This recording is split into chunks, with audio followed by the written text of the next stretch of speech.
Sean todos bienvenidos, buenos días. Vamos a leer junto a la Escritura, por favor, en el Evangelio de Mateo, capítulo 8, versos 5 al 13. Dice la Escritura en este párrafo: entrando Jesús en Capernaum, vino a él un centurión rogándole y diciendo: Señor, mi criado está postrado en casa, paralítico, gravemente atormentado. Y Jesús le dijo: yo iré y le sanaré. Respondió el centurión y dijo: Señor, no soy digno de que entres bajo mi techo. Solamente di la palabra y mi criado sanará. Porque también yo soy hombre bajo autoridad y tengo bajo mis órdenes soldados. Y digo a este: ve y va, y al otro: ven y viene, y a mi siervo: haz esto, y lo hace. Al oírlo Jesús se maravilló y dijo a los que le seguían: de cierto os digo que ni aún en Israel he hallado tanta fe. Y os digo que vendrán muchos del oriente y del occidente, y se sentarán con Abraham e Isaac y Jacob en el reino de los cielos. Mas los hijos del reino serán echados fuera, las tinieblas de afuera. Allí será el lloro y el crujir de dientes. Entonces Jesús dijo al centurión: ve, y como creíste, te sea hecho. Podemos quitarlo. Yo quiero mostrarte con este sencillo estudio, siguiendo la temática de la fe que hemos estado tratando las últimas 3 semanas, explicarte o quizás hacerte comprender, en primer lugar, la compasión de Cristo hacia el necesitado. En segundo lugar, la disposición que tiene Cristo para bendecir a las personas, en este caso a ti, quiero aplicarlo a tu vida. Y en tercer lugar, la actitud correcta que tuvo el centurión, este hombre, que no era del pueblo de Israel, por cierto, pero la actitud que él tuvo por la cual Cristo pudo bendecirlo de manera abundante. ¿Sí? A veces se dice, muchas veces con convencimiento de parte de quizás de muchos de ustedes, que Dios tiene mucho poder, que Dios es muy poderoso, que Él puede hacer cualquier cosa, que no hay nada que esté fuera de su alcance, y es cierto. Pero cuando tiene que aplicarse ese poder, esa majestad, ese deseo de bendecir a los hombres, Dios es amor, Dios es bueno, a la propia vida de quien lo dice, es cuando a veces viene la incongruencia. ¿Por qué si Dios es bueno y me quiere ayudar y me quiere bendecir? ¿Por qué entonces yo no estoy siendo bendecido? ¿O por qué si bendice a otros pero a mí no me bendice? ¿En qué estriba la diferencia? ¿Qué estoy haciendo mal? ¿O será que Jesús no quiere ayudarme a mí? ¿O será que algo pasa extraño? Y entonces yo quiero mostrarte hoy, a través de este pasaje que es muy importante, que Dios sí es compasivo, que Cristo está dispuesto a bendecir, pero vamos a ver que lo más importante que hubo a partir de lo que Jesús dijo fue la actitud que tuvo este hombre. Yo quiero hablar de la actitud de este hombre, de este centurión, la forma, era un hombre romano, la forma en la cual Dios espera también que nos acerquemos a Él, la forma, lo que Él espera de nosotros y por qué es tan importante la fe. En este caso es un ejemplo práctico de lo que la fe puede hacer en la vida de una persona cuando es aplicada correctamente y con los fines correctos también. Vamos a ver todo eso en este estudio. Quisiera que antes oráramos y pidiéramos a Dios que nos ayudara a entender esto. Señor Jesús, rogamos hoy tu ayuda para entender el sentido de las palabras descritas en tu palabra, Señor, en la Escritura, de tal manera que podamos comprender tu carácter, que por tu Espíritu Santo nos pueda brillar, Señor, tu amor, tu compasión, tu misericordia, pero al mismo tiempo también que podamos entender cómo puede esa compasión y misericordia que tú tienes y de la cual abunda tu ser, Señor, aplicarse a nuestras vidas. Háblanos hoy, te ruego, bendícenos y concédenos el entender estas verdades tan importantes. Te lo pido en el nombre de Jesús. Amén. Lo primero que podemos ver en este texto, vamos a ponerlo una vez más, Mateo 8:5, Entrando Jesús en Capernaum, vino a él un centurión rogándole. Jesús va entrando a una ciudad, a un lugar donde había mucha gente, donde iba a hacer algunos de sus milagros. Y dice que entonces llegó a él un centurión. ¿Quiénes eran los centuriones? Un centurión era un soldado romano, bueno, más que un soldado, era un oficial. Un oficial es un rango inmensamente superior al de un soldado. Sí, los soldados tienen que saludar, mostrarse con mucho respeto ante cualquier oficial del rango que sea. En este caso, un centurión era un soldado que tenía a su cargo 100 de soldados, de ahí viene su nombre. Estaba a cargo de 100 de soldados romanos, por lo cual tenía una grande responsabilidad. Los centuriones eran vistos en Israel, pues, o por los soldados incluso, como dioses. Sobre todo los romanos, los ejércitos que han sido muy efectivos, han sido despiadados en su manera de conquistar, entrenan a los soldados de tal manera que vean a los oficiales como si fueran Dios, casi casi. No pueden deshacer ninguna de sus órdenes, no pueden cuestionarlas, a veces no pueden ni siquiera mirarlos de frente, solo tienen que obedecer lo que les dicen. Es una mecánica muy despiadada, pero es la forma en que los grandes ejércitos en la historia han logrado conquistar. Han creado prácticamente máquinas en lugar de seres humanos, máquinas de guerra, máquinas que saben pelear. Así pasó algo semejante en la Segunda Guerra Mundial con los nazis. Adiestraban a sus soldados de manera que los oficiales eran vistos como una especie de dioses y no se cuestionaban las órdenes, simplemente se obedecían. Un centurión para un soldado romano era una figura gigantesca. Era algo muy grande, era como ver aquí un juez, no sé, una figura muy encumbrada. Pero para un judío todavía era mucho más.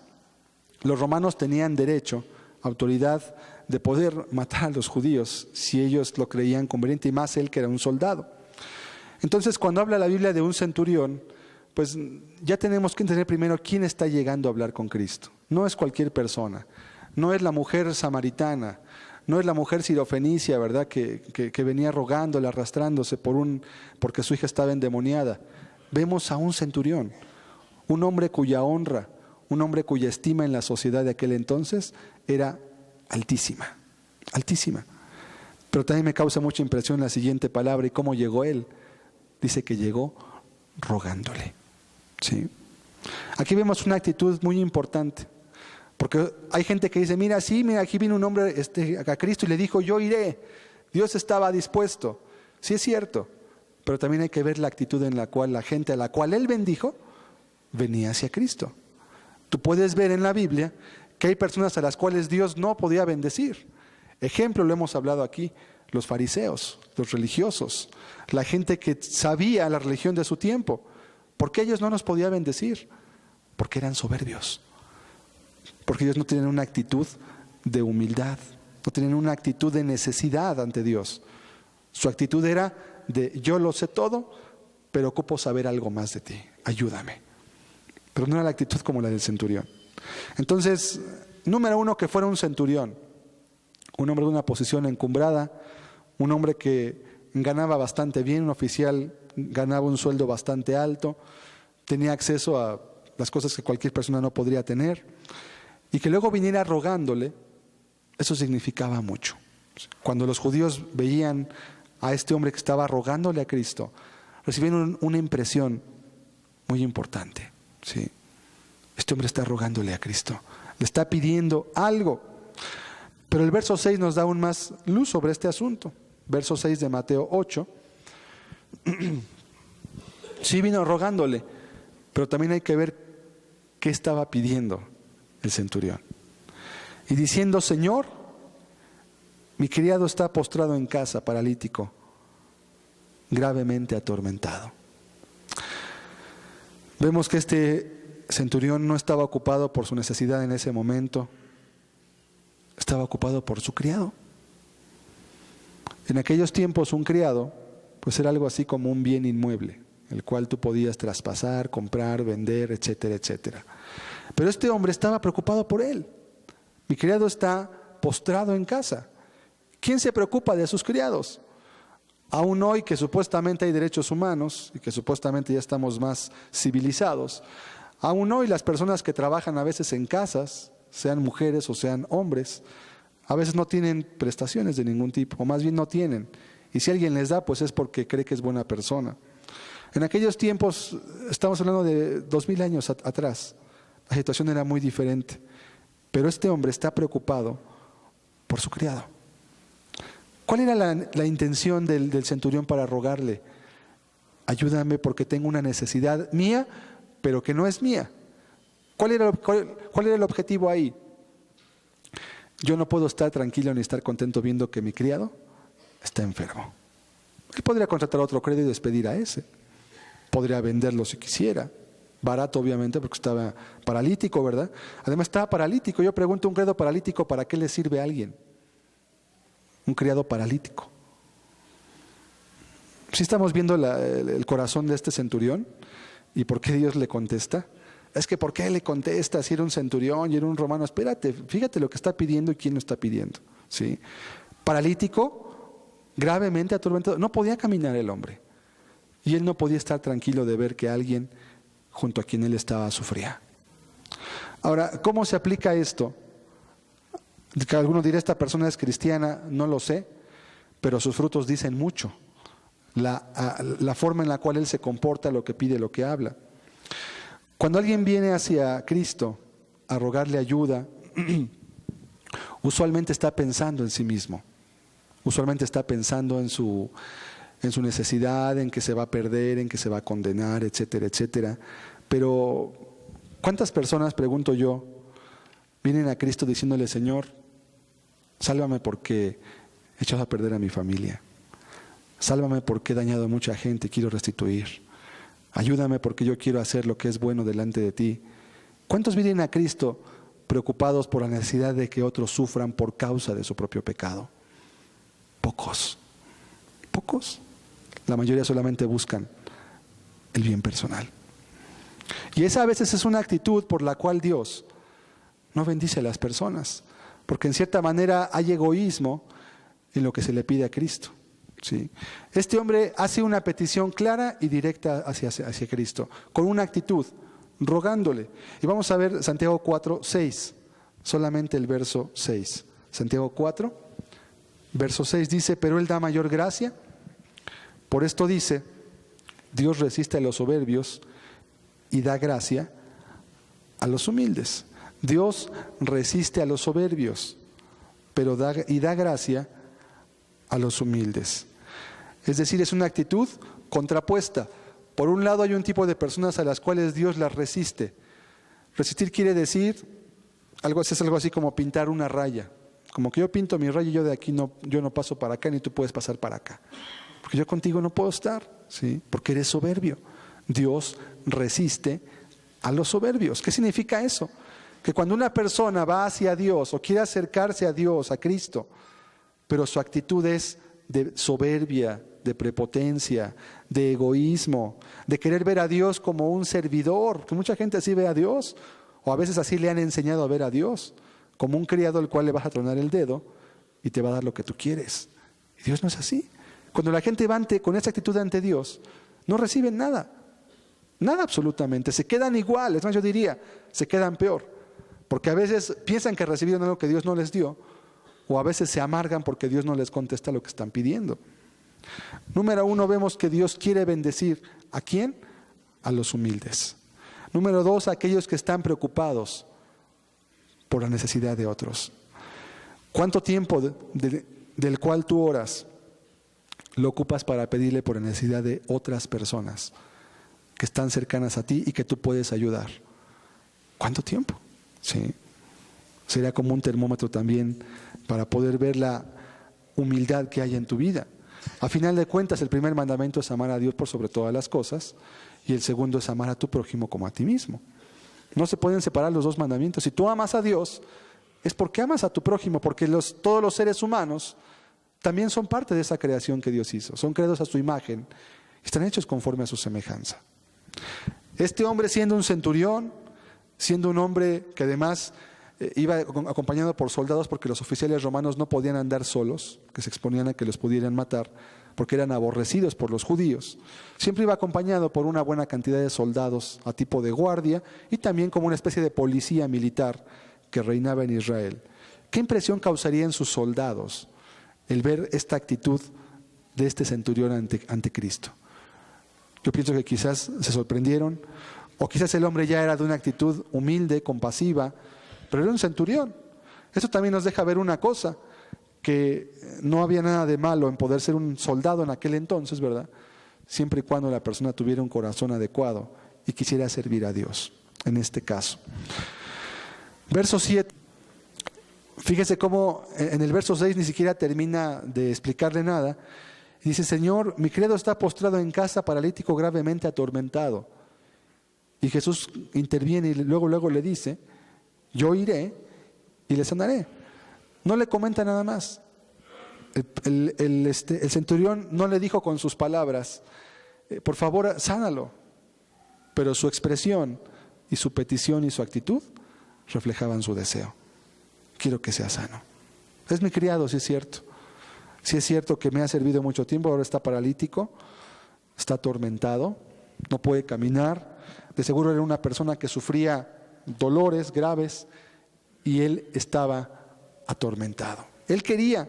Jesús le dijo: yo iré y le sanaré. Y aquí me detengo. Ante una actitud de humildad, ante una actitud de disposición a confiar, como lo vamos a ver ahorita más adelante, Dios rápidamente cede. Yo iré y le sanaré. Si te fijas las palabras de Cristo: yo iré y le sanaré. Voy a ir, sí, lo voy a sanar. Esto es semejante, usted puede leer en Marcos 2, si quiere en su casa, otra imagen parecida en su esencia, aunque diferente en el hecho, de cuando unos hombres bajaron a un hombre enfermo por el techo de una casa en la cual Cristo estaba predicando a mucha gente. La casa estaba atiborrada de gente y había un grupo de hombres que querían llevar a un amigo suyo porque creían que Jesús lo podía sanar. Pero dicen: pero pues ¿cómo le hacemos? Está lleno, no podemos pasar, la gente no nos va a querer dejar pasar, todos quieren escuchar a Cristo. Entonces a algunos se ocurrió, ¿verdad? Ya sé, vamos a subir al techo, hacemos un hoyo. Los techos de las casas judías eran de hojas de palma, por lo cual fácilmente se podían desmontar. Hacemos un hoyo, lo bajamos con cuerdas, con que lo pongamos delante de él, es suficiente. Y lo hicieron. Su fe no se quedó en decir: bueno, pues ya lo traje, pero pues no se pudo. Pues ya yo lo intenté, la intención era lo que contaba. Pues sí, nada más que la intención podía llegar a más todavía. Fueron, se subieron al hombre con todo y la camilla, quitaron el techo. Todo eso implicaba un trabajo, ¿verdad? Implicaba un esfuerzo. Y también implicaba confianza, porque quizás se podía molestar el dueño de la casa.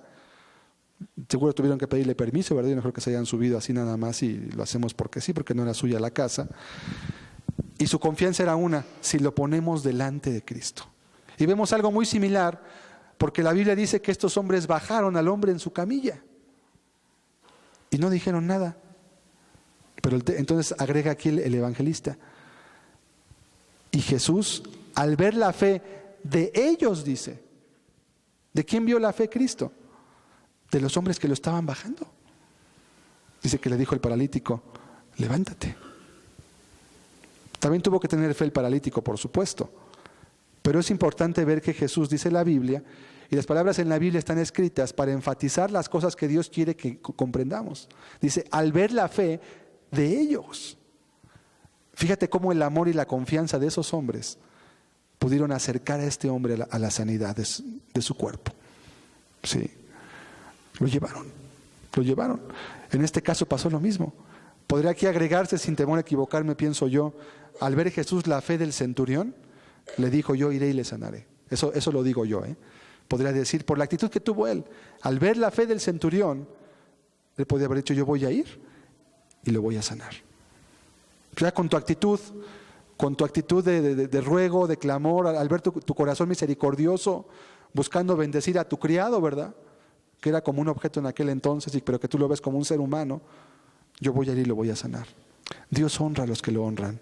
Y si algo honra a Dios es la confianza en Él, y asimismo también la justicia y la misericordia y la fe. Jesús reprendió a los fariseos y les dijo, lo que yo quiero es justicia, misericordia y fe. No todos los sacrificios, holocaustos, todo eso que me hacen. Sí lo mandé, pero no era esa la idea. Era que aprendieran a honrarme, a temerme y a servirme. No más que me estuvieran quemando ahí animales y ofreciendo sangre. Todo eso era imagen de lo que había de venir. Pero él quería justicia, misericordia y fe. ¿Y qué estamos viendo en este centurión? Esos tres elementos. ¿Qué se ve en los hombres que bajaron a aquel paralítico por la camilla en el techo en Marcos 2? Justicia, misericordia y fe. Es lo que se ve. Tuvieron que gastar su tiempo. El centurión de seguro tuvo que ir a buscar a Cristo, ¿verdad? Porque Jesús era un hombre que andaba por todos lados, se quedaba un día en un lado y después se iba a otro lado y así andaba. No era un hombre que estuviera quieto mucho tiempo. Tuvo que ir a buscarlo, tuvo que ir a humillarse, tuvo que ir a pedirle por su criado que estaba gravemente atormentado en su casa. Y Cristo dijo, yo voy a ir, yo lo voy a sanar. Cristo está dispuesto a bendecir la vida de las personas. Está muy dispuesto. Tú que eres cristiano, si le pidieras a Dios por otros, con esta actitud, créeme que también Cristo, en cuanto fuese el tiempo adecuado y que no dañara el alma de la persona, ¿verdad? También haría muchas cosas. Tuvo fe, pero también tuvo que ir a buscar a Cristo. No dijo, bueno, pues aquí voy a orar y aquí voy a pedir para que Dios lo sane. Él fue a hacer lo que estaba a su alcance. Había oído que Cristo podía sanar, pues fue a buscar a Cristo. Le fue a rogar. Quizás Cristo podía haberle dicho, pues no puedo ir. Pero él dijo, yo voy a ir y le voy a sanar. Esto es muy importante. ¿Cuál es la necesidad real? Sin duda Jesús sabía que podría sanar. Pero vamos a seguir leyendo el texto. Y todavía es más sorprendente lo que continúa. Verso 8. Respondió el centurión ante la decisión de Cristo de ir y sanar a su criado. Él responde, Señor, no soy digno de que entres bajo mi techo. Fíjate la actitud que sigue manteniendo el centurión. No dijo, bueno, ya la hice, ya va a venir, voy a llegar, voy a avisar a los vecinos para que vean que vino. No, era una actitud de un hombre humilde. Señor, no es necesario, no soy digno de que entres bajo mi techo. No es adecuado, no es correcto, estás muy ocupado, yo no sé qué pensaría. Solamente di la palabra y mi criado sanará. Y vamos a ver el razonamiento, cómo cada persona en su propia labor que hace puede encontrar un símil de cómo Dios actúa. Verso 9. Porque también yo soy hombre bajo autoridad y tengo bajo mis órdenes soldados. Y digo a este, ve y va. Y al otro, ven y viene. Y a mi siervo hace esto y lo hace. Al oírlo Jesús se maravilló. Se maravilló. Vamos a poner otra vez el verso 8 y 9. Quiero aquí enfatizar en el verso 9 lo que él entendía. También yo soy hombre bajo autoridad, es decir, también yo estoy subordinado. Yo tengo superiores que también me mandan y yo sé que cuando me mandan a hacer algo, yo lo tengo que hacer inmediatamente. No puedo decir no quiero, no tengo ganas, voy, porque esa es mi labor, soy un soldado. Ok, entonces, y tengo bajo mis órdenes soldados. Él está bajo autoridad, pero a su vez también él tiene bajo su autoridad otros hombres. Y le digo, a uno ve y va, al otro ven y viene, y a mi siervo hace esto y lo hace. Vamos a quitarlo por un momento. Aquí vemos más de la actitud de esta persona. Cuando alguien se acerca a Cristo, es importante que sepa a quién se está acercando. Por eso Hebreos 11, un texto que hemos tocado las semanas pasadas, dice que es necesario que el que se acerca a Dios crea que le hay, dice, es necesario, número 1, que el que se acerca a Dios crea que le hay. Y número 2, que es galardonador de los que le buscan. Fíjate las condiciones para acercarte. Dice, es necesario. La palabra ahí es indispensable. No puede faltar eso. No puede faltar ese conocimiento, esa actitud. Número 1, que creas que hay Dios. Es obvio, ¿verdad? Si tú no crees que Dios existe, pues es en vano que ores. Pero en segundo lugar, que entiendas, que comprendas, que lo tengas bien claro en tu cabeza, que Dios es galardonador. ¿Qué significa esa palabra? ¿Qué es un galardón? Un galardón es un premio. Eso es un galardón. Bueno, Dios es premiador de los que le buscan. Ahora, de los que le buscan, ¿para qué? Es que ocupas leer todo Hebreos, ¿verdad? Y ocupas saber también cómo es el carácter de una persona cristiana. Porque entonces ahí algunas personas toman el texto y dicen que Dios va a premiarte de lo que tú quieras. Entonces pídele un coche, pídele una casa, pídele una ropa nueva, y Dios es galardonador. No, pero es que no está hablando de eso. Lee Hebreos para que veas de qué habla. Está hablando acerca de la fe, de aquellos que esperaban el mundo venidero, de aquellos que por vivir, de aquellos que por esperar esa tierra que Dios prometió, viven en este siglo sobria, justa y piadosamente. Es galardonador de ese tipo de gente.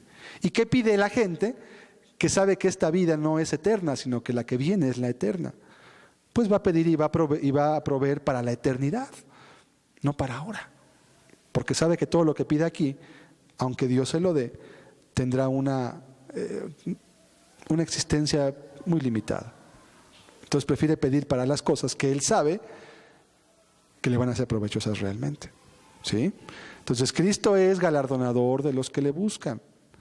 El centurión lo buscó, vino con la actitud correcta y Dios lo premió. ¿Qué le concedió? Lo que él quería. ¿Qué le pidió el centurión? ¿Un caballo nuevo para montar, un caballo de lujo? No, estaba preocupado por su criado que estaba enfermo, atormentado. Y Cristo rápido le respondió. Si te apuesto que el centurión va a pedirle cosas para su vanidad, no le da nada.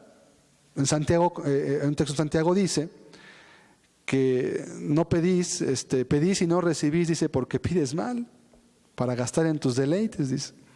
Entonces, aunque le pidas a Dios, ahí están los textos como la Biblia se explica a sí misma, ¿verdad? Si es que la Biblia dice en Hebreos aquí que Dios es galardonador de los que le buscan, sí. Pero también Santiago dice que tú cuando pides y no recibes nada es porque pides mal. O si no, también porque cuando pides, pues no estás seguro de que lo que estás pidiendo es agradable a Dios. O sea, tienes duda. Dudar no es de que yo me convenza, ¿verdad? Porque hay mucha gente, esta mal entendida de la Biblia en cuestiones de la oración, que la gente lo utiliza como si fuera para la brujería. Pues tú pide algo y convéncete y lo vas a tener porque tú te convences. No. La fe no tiene que ver con eso.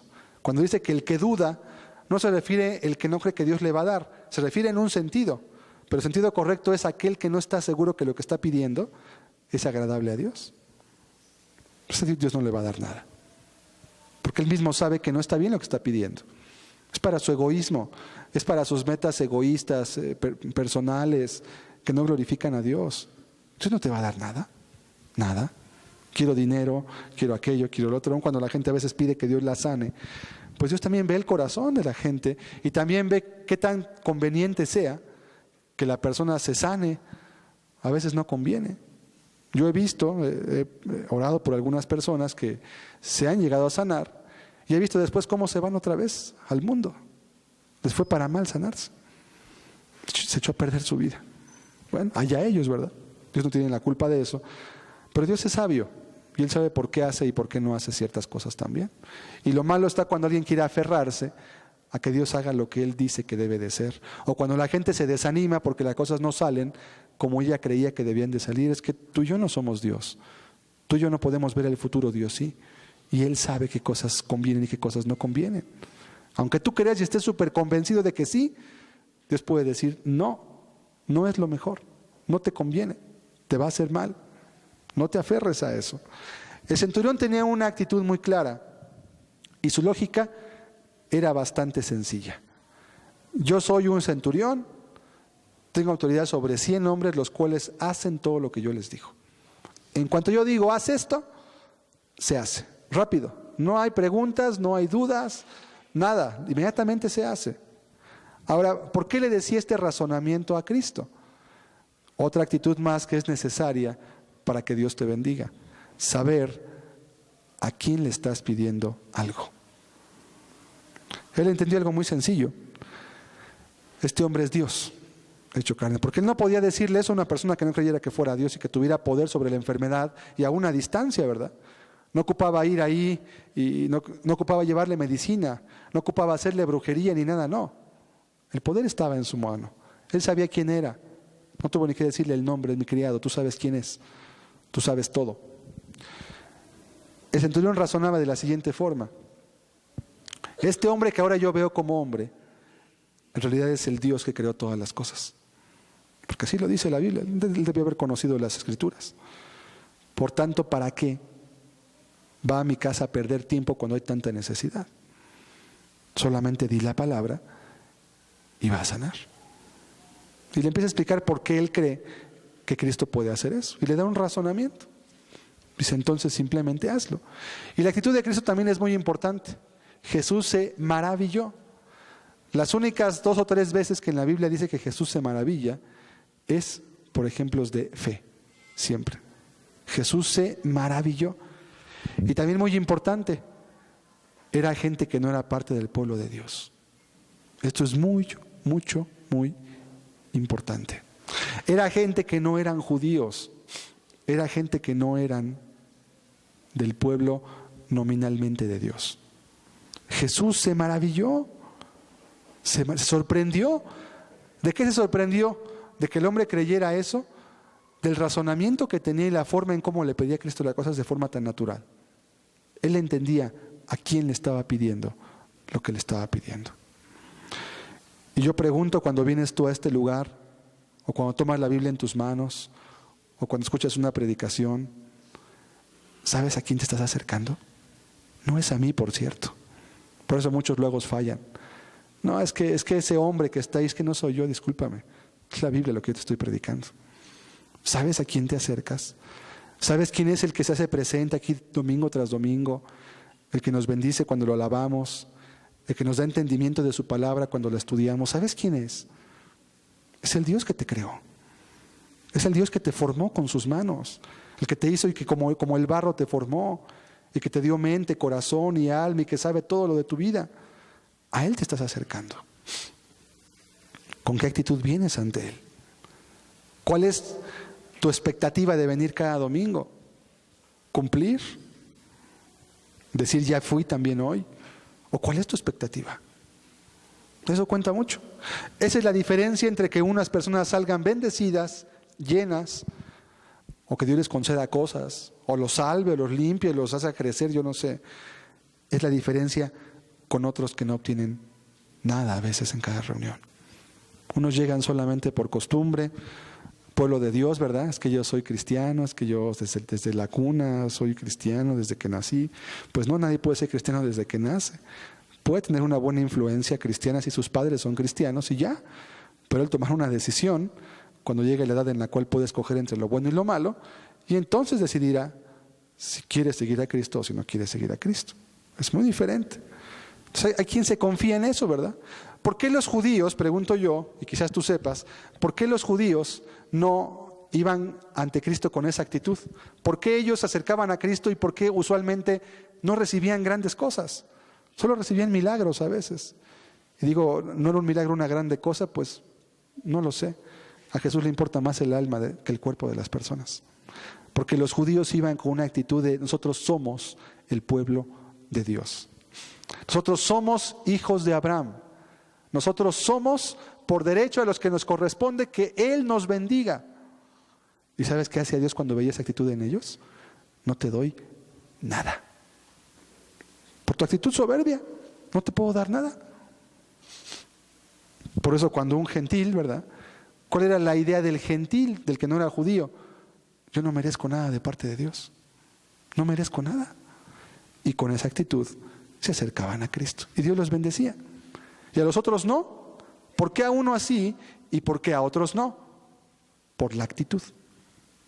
¿Por qué unos vienen el domingo y salen bendecidos? ¿Por qué hay gente que está viniendo y se está salvando y por qué otros no se están salvando? Por su actitud. Nada más. No hay ninguna otra diferencia. Porque estamos viendo que Dios siempre está dispuesto a bendecir cuando Él encuentra el corazón adecuado para bendecir. Sería algo semejante a por qué un albañil si quiere construir aquí y no quiere construir acá. Pues porque aquí tiene cimientos y aquí no tiene cimientos. Él sabe que si construye donde no tiene cimientos se va a caer todo rápido. no vale la pena gastar su esfuerzo. Pero Él sabe que donde hay un cimiento, Él puede construir y esa obra va a permanecer. Algo así semejante pasa con Dios. Discúlpame el ejemplo, es muy burdo, pero fue lo que se me ocurrió ahorita. Cuando Dios ve que una vida está preparada, Él la bendice. Cuando ve que esa bendición no le va a hacer daño. ¿Hacen daño las bendiciones de Dios? Sí. Cuando no se dan en el momento adecuado, sí. La medicina cura, ¿verdad? Pero aunque la medicina cura, tú vas a la farmacia y pides una medicina específica para tu enfermedad.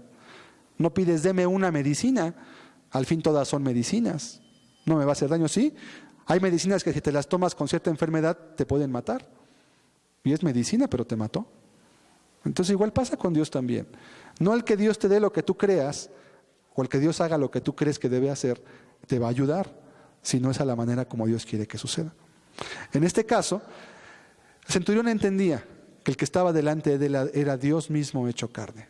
Dijo, bueno, si Él con sus palabras dijo, sea la luz, y se hizo la luz. Si dijo, sea la tierra, y la tierra fue creada, no hace falta que vaya hasta allá. ¿Por qué? Porque es Dios. ¿Para qué se molesta? ¿Para qué va a ensuciarse los pies de polvo hasta llegar a mi casa? Simplemente di la palabra, le dijo, y sanará. Fíjate, era una certeza en él. Di la palabra y mi criado sanará. Había certeza en sus palabras. No era un alarde de que yo digo y como yo digo se va a cumplir, no. Porque hay gente que confunde eso. Yo me acuerdo también que yo no entendía eso, no era cristiano.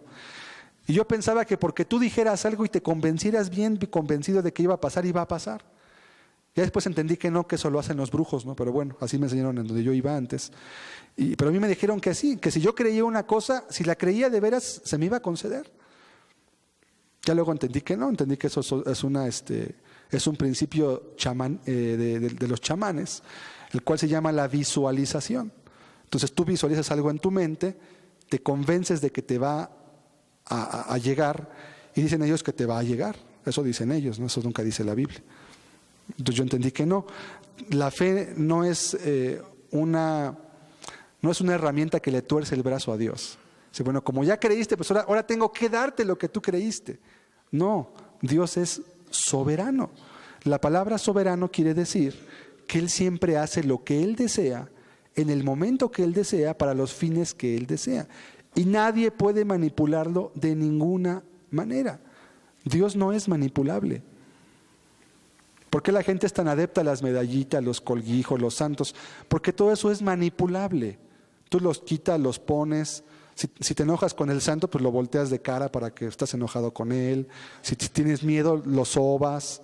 Si te sientes intranquilo, pues agarras el rosario en el espejo y lo vas sobando para que te cuide. Porque es manipulable. Ahí tú manipulas.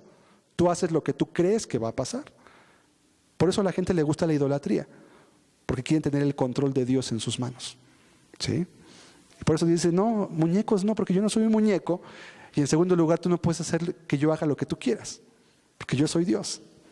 Entonces yo voy a hacer más bien que tú hagas lo que yo quiero. Porque yo soy Dios. Sí. Y además porque lo que yo quiero que tú hagas es lo mejor para tu vida. Por eso. Porque te amo. Porque te quiero bendecir y no quiero que tu vida se pierda y se extravíe. Entonces Dios no es manipulable. Pero Él sabía que Dios era un Dios compasivo y misericordioso. Por lo tanto Él dijo, solamente di la palabra y mi criado va a sanar. Era una lógica muy sencilla, ¿verdad? No pidió para sí mismo, no pidió en su egoísmo, no exigió, rogó, eso es muy importante también. Tuvo una actitud adecuada. Vamos a ver 1 de Pedro 3, 22.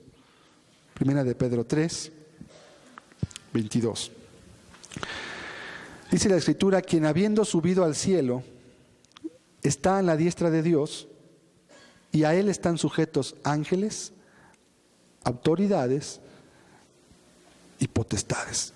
Está hablando de Cristo, y dice que habiendo subido al cielo, está a la diestra de Dios, y a Él están sujetos ángeles, todos los seres que fueron creados por Dios, caídos y no caídos, autoridades, que son grados, rangos, ¿verdad?, dentro de ese mismo ámbito, y potestades, autoridades, poderes, etcétera, de este siglo y del venidero, o sea, desde esta vida y de la otra, del mundo terrenal y del mundo espiritual. Todo está sujeto ante Él.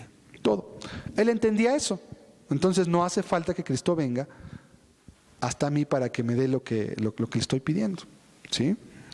Estamos viendo la actitud del centurión. Es muy importante. No le importó tener un alto rango, no veía su dignidad, no tenía compromisos con su reputación, ¿verdad? ¿Qué van a pensar los soldados si ven que yo me hinco, me postro? En un texto paralelo dice que vino un hombre postrándose, un centurión, se postró, se puso con la rodilla. ¿Qué pensarán? A él no le importaba, porque él no estaba vendido a su reputación en esta vida. Zaqueo, podemos ver también un ejemplo similar, un hombre que era pequeñito y que pues, se subió a un árbol, lo cual no debe haber sido muy digno para un jefe de los publicanos, ¿verdad?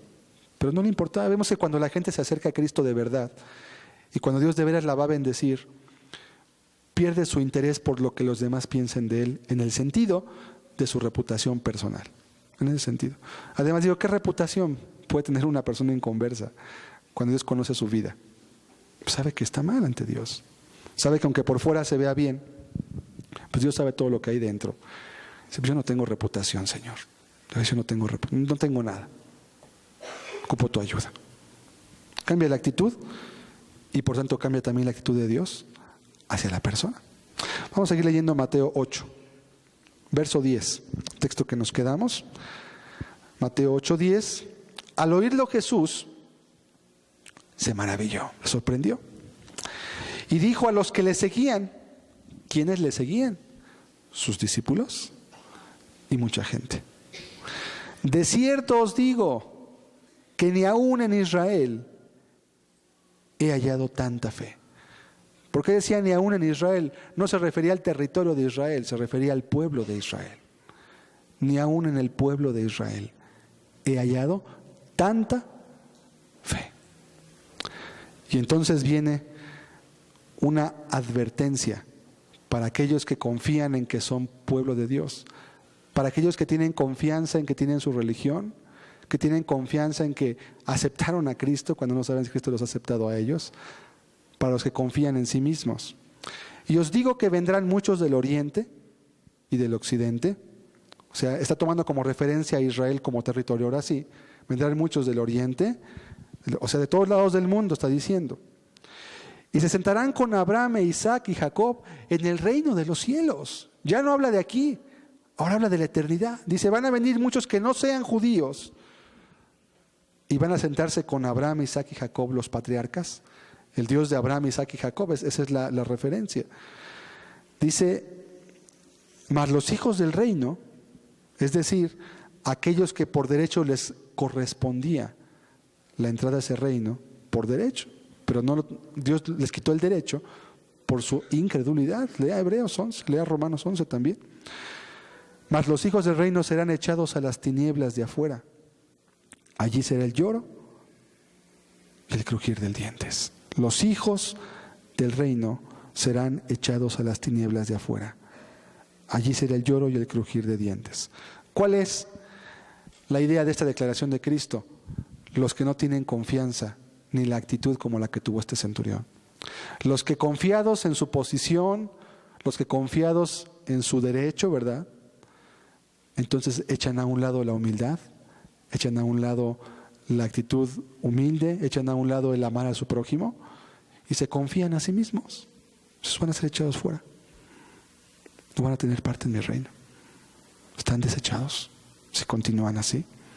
Que vemos que después Dios lo cumplió y lo hizo. Lo cumplió, efectivamente. No estaba jugando Dios cuando decía esto. Cuando una persona toma la actitud contraria a la que Cristo dice, es entonces cuando Él no puede bendecirla. No puede. Vamos a ver Mateo 21, 31. Un ejemplo que nos ilustra esto.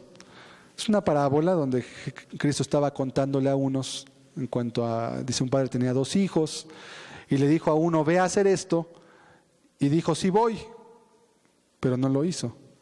Luego dice, y el otro le dijo, ve, y le dijo, no voy, pero después se arrepintió y fue a hacer lo que le dijo su padre. Ok, le pregunta entonces Cristo, ¿cuál de los dos hizo la voluntad de su padre? ¿El que dijo sí voy pero no fue? ¿O el que dijo no voy pero después se arrepintió y sí lo hizo? Dijeron, bueno, el primero, que bueno, yo lo cité al revés. El primero, Jesús le dijo: de cierto os digo que los publicanos y las rameras van delante de vosotros al reino de Dios. ¿A quién está diciendo esto? A los judíos, una vez más. Bueno, ¿entendiste, verdad? Entonces, ¿qué le está diciendo Cristo? Tú eres como los segundos que dijeron: sí voy. Sí, Señor, te amo con mi corazón, tú eres mi Dios, tú eres mi Señor, aleluya, amén, pero no haces su voluntad. Tú dices que sí, pero no lo haces.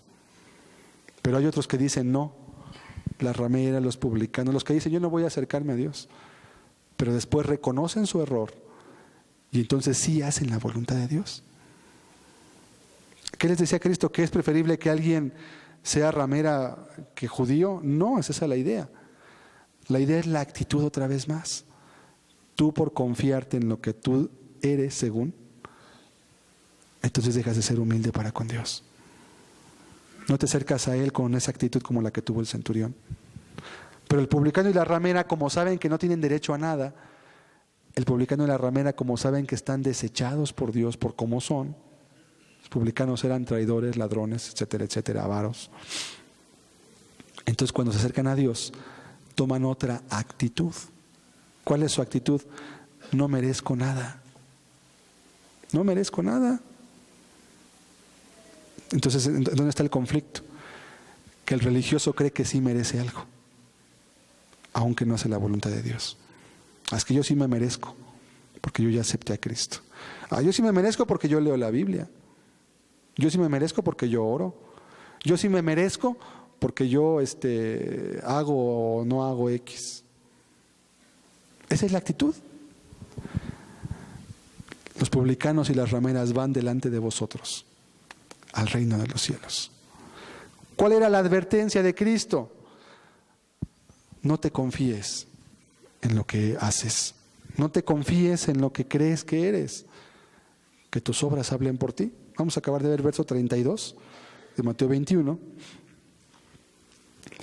Porque vino a vosotros Juan, dice, hablando de Juan el Bautista, en camino de justicia, o sea, viviendo una vida recta, pero ustedes no le creyeron. Decían que era un fanático, porque se apartó al desierto a vivir, y pues creían que era un fanático. Pero los publicanos y las rameras le creyeron. Ellos no, como ellos estaban lejos del mundo religioso, a ellos no les importaba si se vestía de una forma, no les importaba el mensaje que traía y cómo vivía. Dice: y vosotros, viendo que los publicanos y las rameras le creyeron a Cristo, ustedes no se arrepintieron después para creerle. No se arrepintieron después. No quisieron creerle a Cristo. Ni por las obras le creyeron tampoco al Señor. Por tanto, ustedes también van a ser desechados. Es lo que estaba advirtiéndoles Cristo. Y es importante porque el centurión estaba dando un precedente. Número uno, que Dios no era nada más el Dios de los judíos, era Dios de toda la humanidad. Dios quiere la salvación de todos los hombres, judíos o no judíos, eso no importaba. Dios los creó a todos a final de cuentas, no hay predilección. Vamos a acabar de ver este texto, Mateo 8:13. Bueno, desde el 12, solamente retomando: mas los hijos del reino serán echados a las tinieblas de afuera, allí será el lloro y el crujir de dientes. Esto es una alusión al infierno. No está hablando de que iban a irse un rato a un lado y luego iban a entrar. Dice: allí será el lloro y el crujir de dientes. No habla de otra cosa. Verso 3. Entonces Jesús dijo al centurión: ve, y como creíste, te sea hecho. Y su criado fue sanado en aquella misma hora. Ve, y como creíste, te sea hecho. Y efectivamente su criado fue sanado en ese mismo momento. No tuvo que pasar más tiempo. El hombre obtuvo lo que él quería. ¿Y por qué lo obtuvo? Ya lo vimos. Actitud, la forma en cómo se acercó, la forma en cómo pidió a Cristo las cosas y también lo que pidió. Todo eso fue motivo de que él fuera una persona bienaventurada. Obtuvo lo que quería de parte de Dios. ¿Y no se podrá aplicar esto hoy igualmente para ti mismo?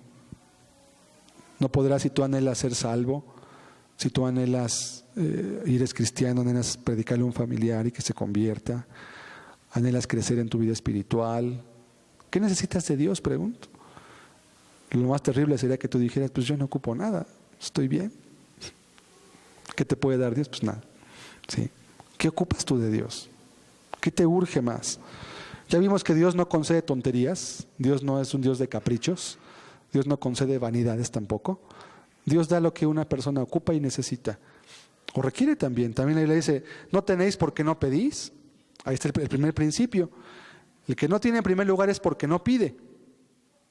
Y ya aquí vemos mucho, el que no pide es porque no cree que va a recibir. ¿Para qué pido? Es como quien dice, ¿para qué le pido al gobierno ayuda para que me ayude a construir mi casa? Si no me van a dar. Pues por ahí hay gente que le ha pedido al gobierno y el gobierno le ha dado. Algunos no creen, ¿verdad? Ni en los hombres, etcétera. Es un principio nada más. No me van a dar nada. Pues no pides entonces. Y segundo, hay gente que sí pide, pero cuando pide, pide mal. Pide para su egoísmo. No te va a dar. Y tercero, hay gente que pide y pide bien, pero no cree que Dios le va a dar lo que está pidiendo. Entonces, esos eran los 3 obstáculos para que Dios te pueda conceder algo. Número 1, que estés cruzado de brazos y esperes que Dios te salve por arte de magia un día. Eso no va a pasar nunca, jamás. Segundo lugar, que sí creas que Dios te puede dar, pero que le pidas puras tonterías. Que Dios no quiere darte demás porque no te van a ayudar. Y tercero, que sí creas y quieras pedir lo que es bueno, pero no estés dispuesto a creer que Dios te lo va a conceder. Cuando se rompen esos 3 límites y pasas por encima de ellos, entonces Dios te puede conceder lo que tú le pides. Vamos a leer en Santiago 4, otros 2 versos más. Santiago 4, del 6 al 8. Vamos a ver el contexto completo. Pero Él da mayor gracia, dice el texto. Por esto dice, Dios resiste a los soberbios y da gracia a los humildes. Ahora, ¿a qué se refería el apóstol con humildad, verdad? Bueno, aquí lo empiezo a explicar.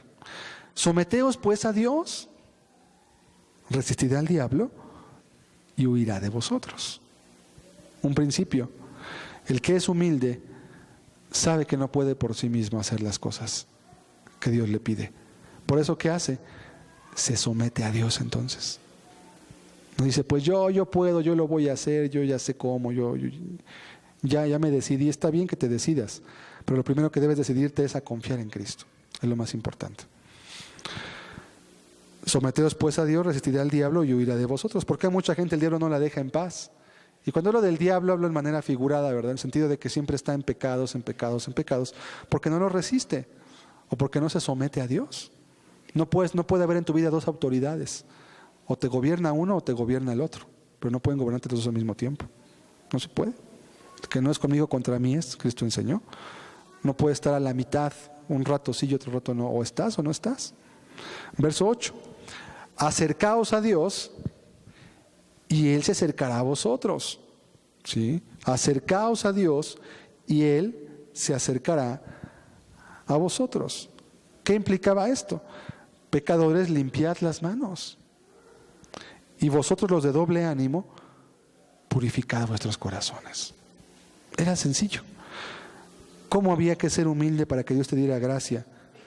Hacer lo que Dios te dice. Eso es humildad. Hacer caso a sus palabras sin poner pretextos, sin poner excusas, sin poner palabrerías solamente que no convencen a nadie.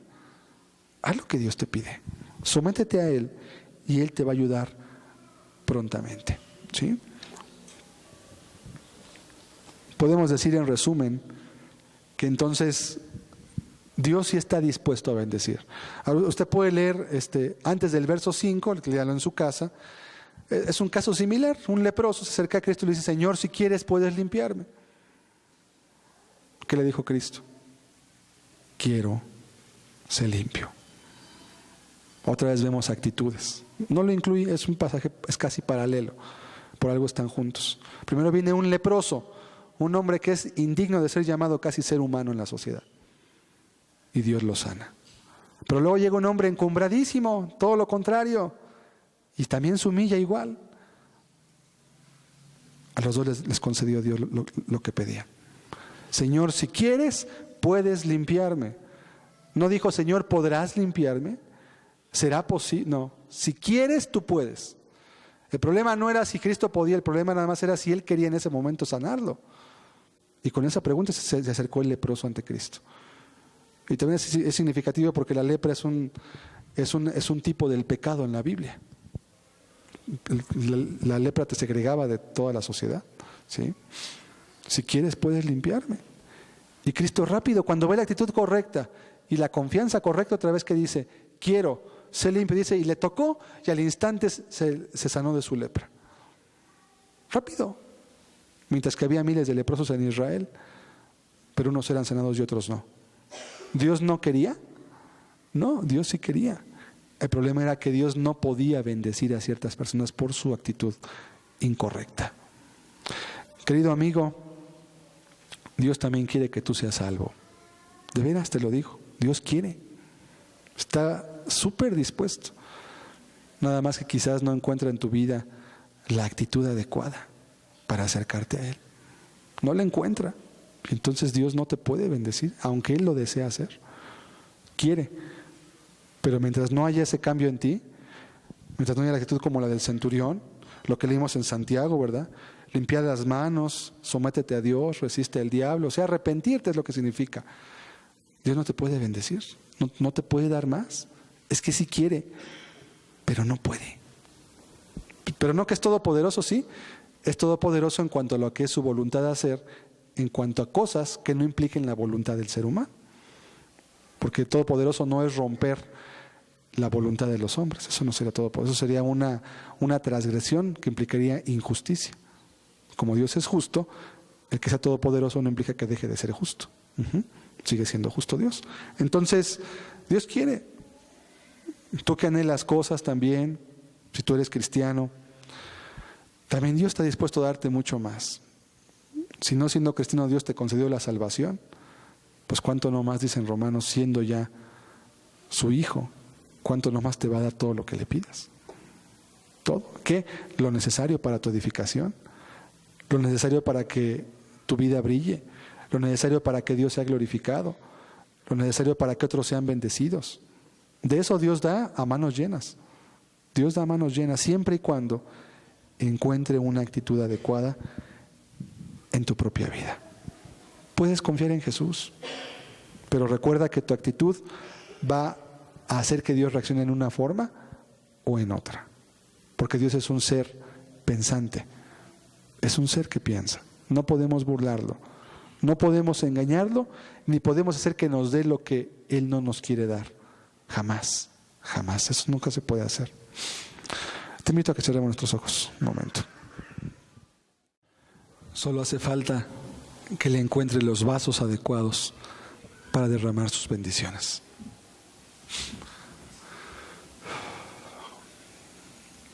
Cristo está dispuesto, recuérdalo. Jesús quiere bendecir tu vida. Él quiere bendecir tu vida. Que no te quede ni sombra de duda de eso. Él quiere bendecir tu vida. Está dispuesto. Tiene todo el poder para bendecirte. No hay nada que le impida. Nada. El único impedimento puede ser tú. El pecado. Fuera de eso no hay nada que impida a Dios el poderte bendecir. ¿Qué necesitas de Dios? ¿Por qué no pides? A veces el pedir también es estorbado cuando sabes que realmente no quieres lo que estás pidiendo. O también cuando no quieres hacer un compromiso con Dios. Ya hablamos de eso hace algunas semanas.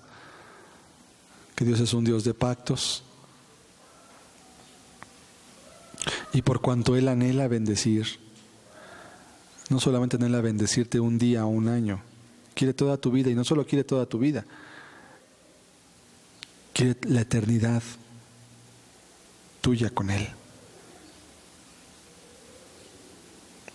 Entiéndelo, Dios te ha creado. Dios creó al ser humano para tener compañía. Y si el pecado la ha roto, Él quiere que cada uno sea redimido de ese pecado. Él lo quiere para que tu vida sea abundantemente bendecida. para que tu familia sea bendecida. Porque por uno dice la Biblia también que sean bendecidos los muchos. Acuérdate cómo ese hombre en Filipos creyó, ese carcelero, y después creyó que también juntamente con él toda su casa. A veces una persona es el medio para que muchos más se acerquen a Dios y lo conozcan.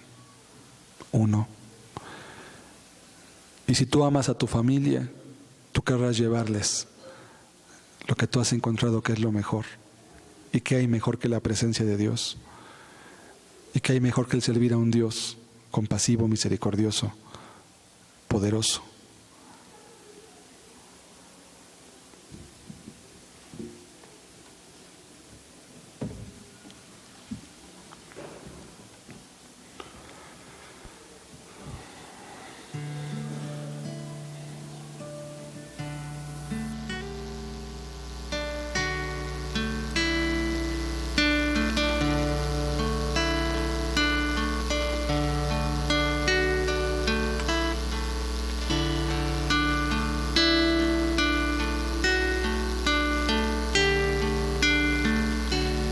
Y además vemos también aquí una parte, una faceta humana en Cristo. Él también se dolía por el dolor de otros. Si en tu vida hay dolor, hay sufrimiento, hay angustia, Él también se duele por eso. Porque Él no te creó para que tu vida fuera deshecha ni destruida. Y sabes, Dios en la Biblia te enseña y nos muestra que lo que destruye la vida del ser humano, lo que le impide tener las bendiciones que Dios ha preparado, son sus pecados. Nada más. Por eso Él te quiere alejar del pecado, porque te ama, porque está preocupado por ti, y también porque Él mismo ha decretado, por cuanto es juez justo, que la paga del pecado es la muerte. Él te quiere apartar de esa muerte para que tengas vida eterna.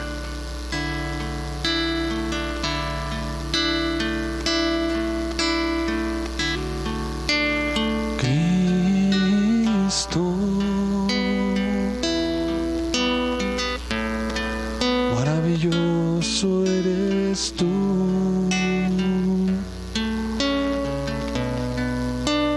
Eres tan bueno, tan lleno de amor.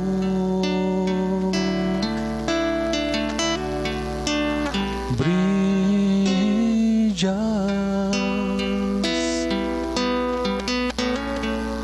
como brilla el sol. Cristo Jesús,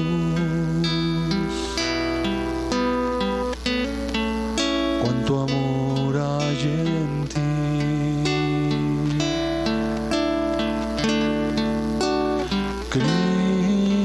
Cristo, maravilloso eres tú.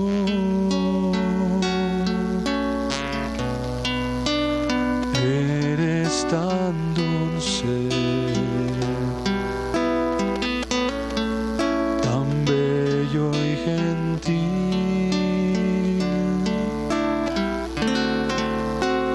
Brillas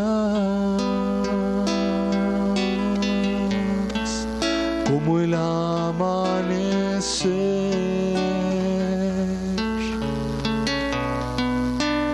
Cristo Jesús, maravilloso eres tú.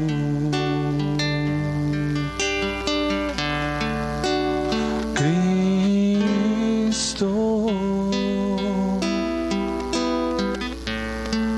maravilloso eres tú.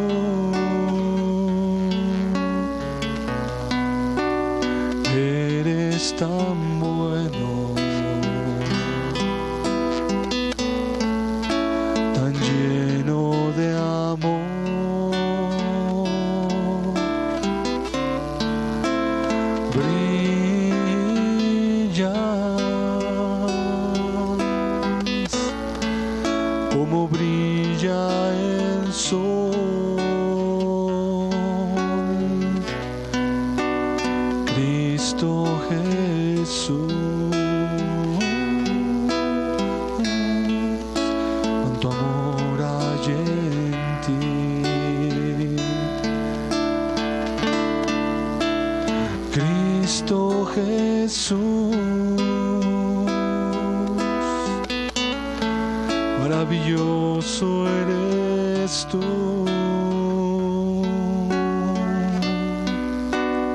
eres tan dulce, tan bello y gentil,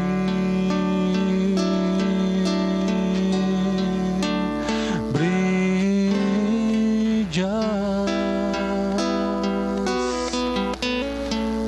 como el amanecer,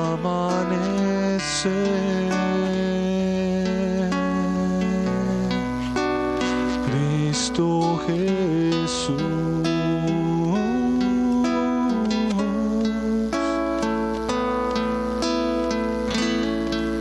Maravilloso eres tú.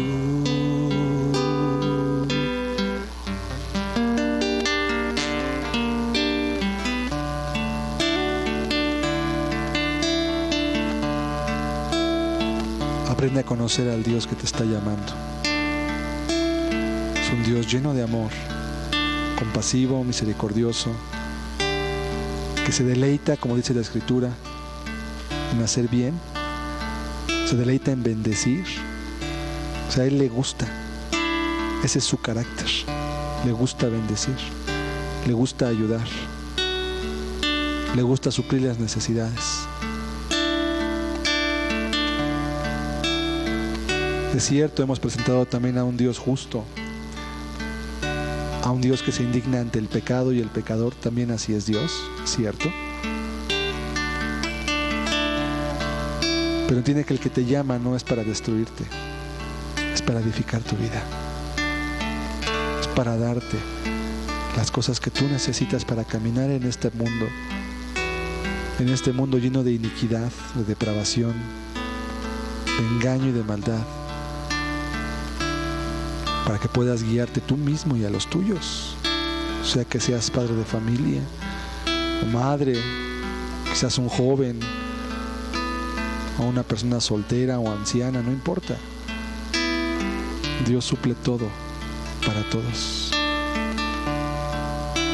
es todo suficiente.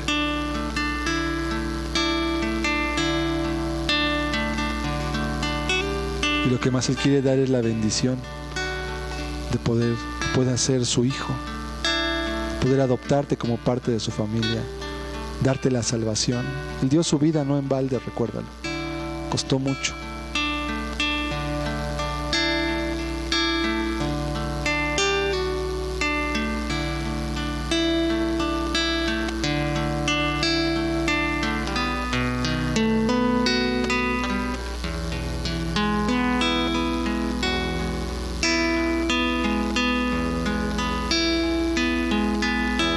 El amor de Cristo, qué lindo es, qué gozo más hermoso tengo en mi ser. Tengo alegría, paz y nueva vida,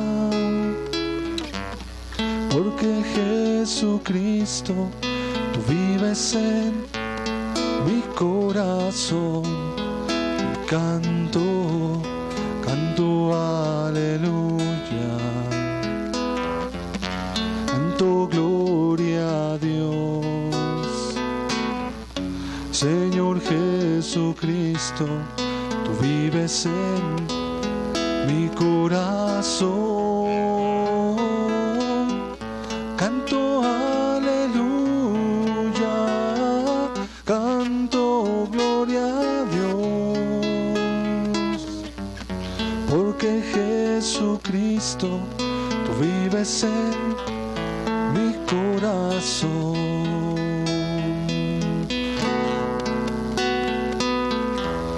La hermosa sangre de mi Señor me ha limpiado de mis pecados. Gloria a Dios. Tengo alegría, paz vida, porque Jesucristo, Él vive en mi corazón.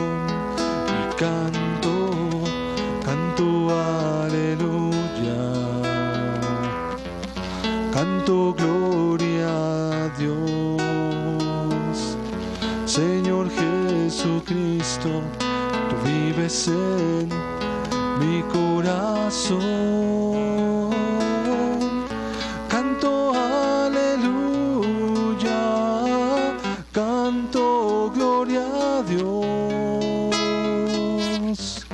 porque Jesucristo, tú vives en mi corazón. Y canto aleluya, canto gloria a Dios. Señor Jesucristo, tú vives en mi corazón. Tengo alegría, paz y nueva vida, porque Jesucristo, tú vives en mi corazón.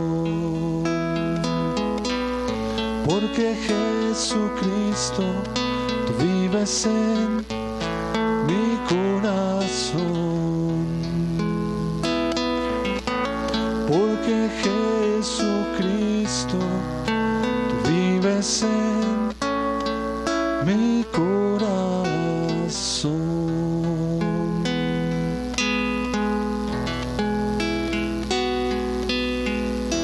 Acércate a Dios y Él se va a acercar a ti también. Acercaos a Dios, dice ahí el texto que leímos en Santiago 4. Acercaos a Dios y Él se acercará a vosotros. Nadie está lejos de Dios sino por su voluntad, porque así quiere estar. Nuestro Dios es compasivo, misericordioso y galardonador de los que le buscan. Recuérdalo. Así que busca a Dios.